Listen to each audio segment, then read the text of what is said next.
ছোলার টোপা বানাবো। এই যে কাঁচা ছোলা 5 ঘন্টা ভিজিয়ে নিয়েছিলাম, আর এখানে নিয়েছি পেঁয়াজ কুচি, একটা ছোট তেজপাতা, আর লঙ্কার যে অর্ধেক ছিঁড়ে নিয়েছি একখানা।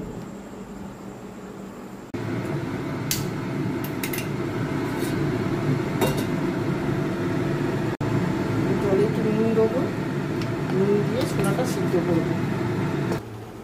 এবার ছোলাটা দিয়ে দেবো, ছোলাটা দিয়ে সিদ্ধ করবো।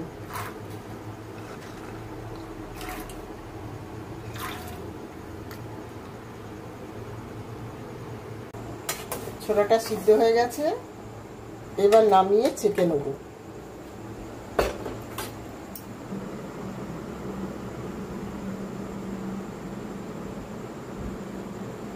সর্ষের তেল দেবো,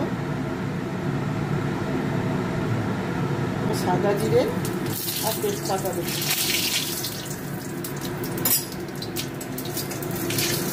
পেঁয়াজ কুচিটা দিয়ে দেবো।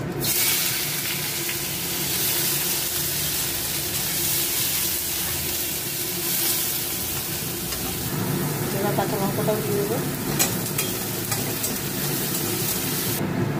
একটু নুন দেবো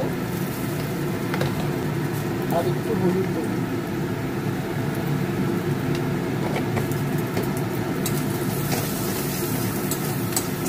পেঁয়াজটা ভাজা ভাজা হয়ে গেছে, এবার সেদ্ধ ছোলাটার মধ্যে দিয়ে দেবো,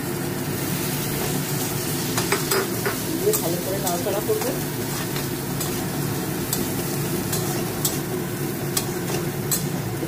নাড়াচাড়া করে নামিয়ে দেবো।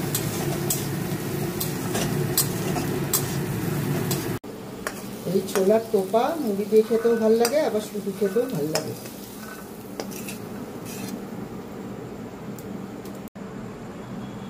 আপনারা খেয়ে দেখবেন বাড়িতে বানিয়ে, যদি ভালো লাগে অবশ্যই কমেন্ট করবেন।